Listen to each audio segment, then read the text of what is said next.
ഞാൻ ചെറുപ്പം തൊട്ടേ എനിക്ക് ആർട്സ് ആൻഡ് ക്രിയേറ്റീവ് പെർസ്യൂട്ട്സിനോട് ഭയങ്കര ഇഷ്ടമുള്ള ഒരാളായിരുന്നു.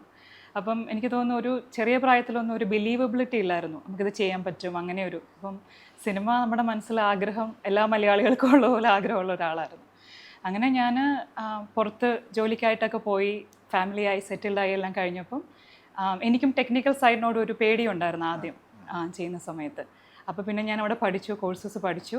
അപ്പം കാരണം നമുക്ക് ഒരു ഫിലിം നമ്മൾ കൊളാബറേറ്റ് ചെയ്യുമ്പം ടെക്നിക്കൽ ക്രൂവിനോട് കമ്മ്യൂണിക്കേറ്റ് ചെയ്യുക എന്നുള്ളത് വളരെ ഇമ്പോർട്ടൻ്റ് ആണല്ലോ. ഇപ്പോൾ എഡിറ്റിങ്ങിലായാലും ലൈറ്റിങ്ങിലാണെങ്കിലും. അപ്പോൾ അതിന് വേണ്ടിയിട്ട് പഠിച്ചപ്പം ആ ഒരു പേടി അങ്ങ് മാറി.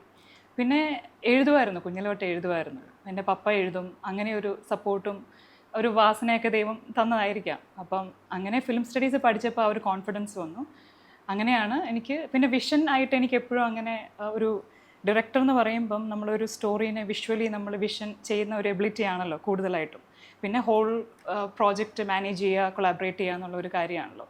അപ്പം എൻ്റെ ജോലിയിലെല്ലാം ഞാൻ നഴ്സിങ്ങിന് ശേഷം ഞാൻ ലീഡർഷിപ്പ് ജോലികളാണ് ചെയ്തുകൊണ്ടിരുന്നത്.